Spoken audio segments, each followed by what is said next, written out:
Gem+, ce nom ne vous dit probablement rien. Et pourtant, c'était une de ces entreprises qui, dans l'ombre, ont littéralement changé la face du monde. Une véritable pépite technologique française, un leader mondial incontesté, dont l'histoire ressemble à s'y méprendre à un thriller d'espionnage. On va décortiquer ensemble comment ce joyau industriel a pu devenir la cible d'un complot, mais alors un complot absolument insoupçonnable. Et ça, ces mots, ils sont lourds de sens. C'est le fondateur de Gem+, lui-même, Marc Lassus, qui les a prononcés. Une phrase terrible, lâchée bien trop tard, après avoir lui-même ouvert la porte à ceux qui allaient tout simplement le dévorer. C'est vraiment l'histoire d'une trahison, mais aussi d'une guerre économique qui ne dit pas son nom. 400 millions. En l'an 2000, c'est le nombre de cartes SIM dans le monde qui tournait avec la technologie Gem+. Il faut bien prendre la mesure de ce chiffre. Ce n'était pas juste une entreprise qui marchait bien. Gem+, c'était devenu une infrastructure mondiale invisible, nichée dans la poche de centaines de millions de personnes et absolument essentielle à leur communication. Alors, pour bien comprendre la chute, il faut d'abord prendre la mesure de l'ascension.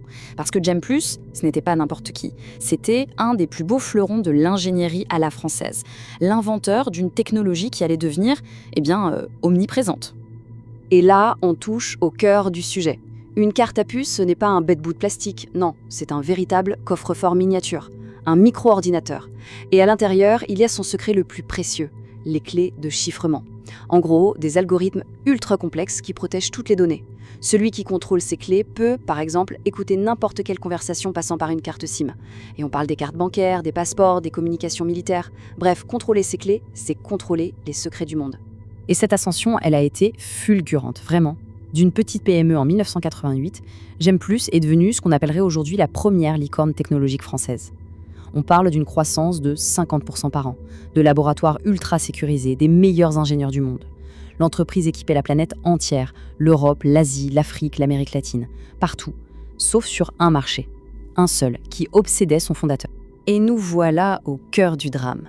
Pour Marc Lassus, les États-Unis, ce n'est pas un marché comme un autre. Non, c'est le marché. Celui qui valide votre statut de vrai leader mondial. Sans l'Amérique, vous restez un champion régional.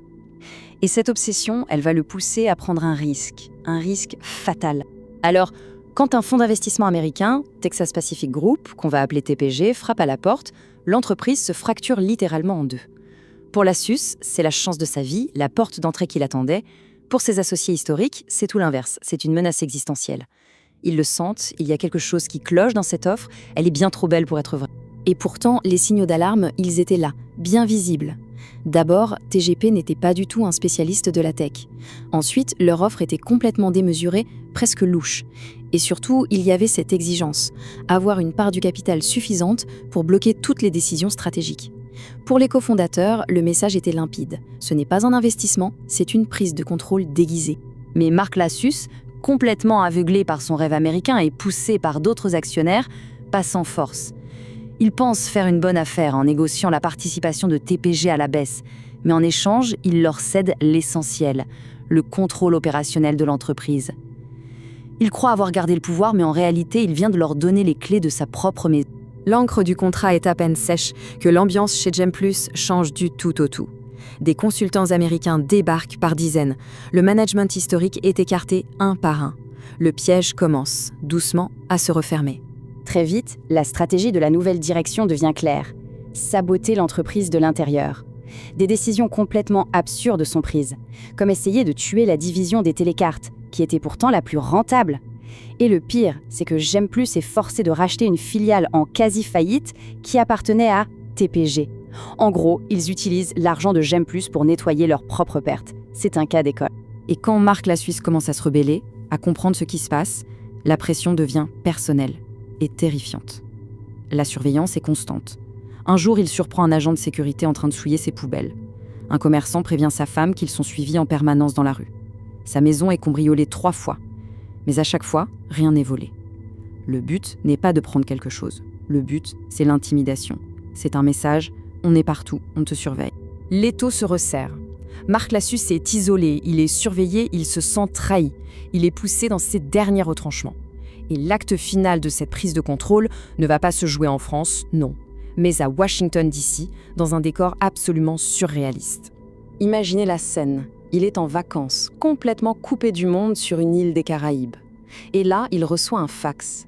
Un fax qui exige sa présence immédiate à un conseil d'administration d'extrême urgence à Washington, un lieu où Gemplus ne s'est jamais réuni. Tout le monde l'appelle, insiste, le supplie presque de venir, le piège est tendu. Et là, la scène qu'il découvre en arrivant, c'est juste hallucinant. Lui, le président du conseil, il débarque en tenue de vacances et il trouve face à lui une armée d'avocats, une agence de communication, des imprimantes qui tournent à plein régime. Et sur la table, déjà prêts, les documents qui détaillent les conditions de son propre licenciement. Il n'y a même pas de discussion, pas de débat. Le scénario est déjà écrit. Écœuré, à bout de force, Marc Lassus signe. Il perd toute autorité sur Gemplus. Il vient de se faire éjecter de sa propre boîte. Mais à ce moment-là, il ne comprend pas encore la véritable nature de l'opération qui vient de se jouer. Bon, évidemment, la chute de Marc Lassus fait scandale en France. On parle de licenciement, de fuite de brevets, mais la vérité est bien plus profonde. Et il faudra l'enquête acharnée d'un journaliste pour assembler toutes les pièces du puzzle et révéler qui était le véritable commanditaire. Après l'éviction de Lassus, TPG installe donc un nouveau PDG, un certain Alex Mandl. Un type sorti d'un peu nulle part, mais avec un CV en béton. Un journaliste au chômage, fasciné par cette histoire, décide de creuser un peu. Et il fait un truc tout simple, il tape le nom Alex Mandl sur Google. Et là, bingo, la réponse apparaît. Alex Mandl siège au conseil d'administration d'une société nommée In-Q-Tel. Sauf que In-Q-Tel, ce n'est pas un fonds d'investissement comme les autres. C'est le bras armé financier de la CIA, ni plus ni moins. Un fonds créé spécifiquement pour prendre des participations dans les boîtes de tech jugées stratégiques pour le renseignement américain. Et une fois qu'on a cette pièce du puzzle, tout le reste s'emboîte parfaitement. Le cabinet d'avocats qui conseille TPG, c'est le même que celui qui conseille In-Q-Tel. Le grand patron de TPG et le nouveau PDG Alex Mandl, ils font tous partie des mêmes cercles, des mêmes think tanks liés à la sécurité nationale américaine. Ce n'était pas juste une opération financière, c'était une opération de renseignement. Le mobile devient alors limpide. Pour les États-Unis, la cryptographie, c'est un enjeu de sécurité nationale, c'est même vital. Il était tout simplement inacceptable qu'une entreprise française, donc étrangère, détienne les clés de chiffrement de centaines de millions de cartes SIM et de cartes bancaires à travers le monde. Gemplus devait tomber sous contrôle américain. C'était une nécessité stratégique pour eux. L'épilogue de cette histoire est absolument dévastateur, autant pour l'homme qui a tout créé que pour la souveraineté technologique française. Et les conséquences, elles se font sentir encore aujourd'hui. Pour Marc Lassus, la ruine est totale. TPG l'avait poussé, voire forcé, à s'endetter personnellement de 60 millions de dollars pour acheter des actions de Gemplus. Avec l'effondrement du cours de l'action qu'ils ont eux-mêmes provoqué, ces actions ne valent plus rien. Il se retrouve avec une dette colossale, personnellement brisée, et tous ses biens sont saisis. Gemplus a fini par être achetée et redevenue française, oui, mais bien des années plus tard, seulement après que les Américains aient eu tout le temps de siphonner les technologies, les brevets et surtout les clés. Cette affaire est devenue un cas d'école de la guerre économique moderne. La seule question qui reste, c'est de savoir si, face aux technologies stratégiques de demain, comme l'intelligence artificielle ou le quantique, on a vraiment appris la leçon pour éviter que ce scénario ne se répète.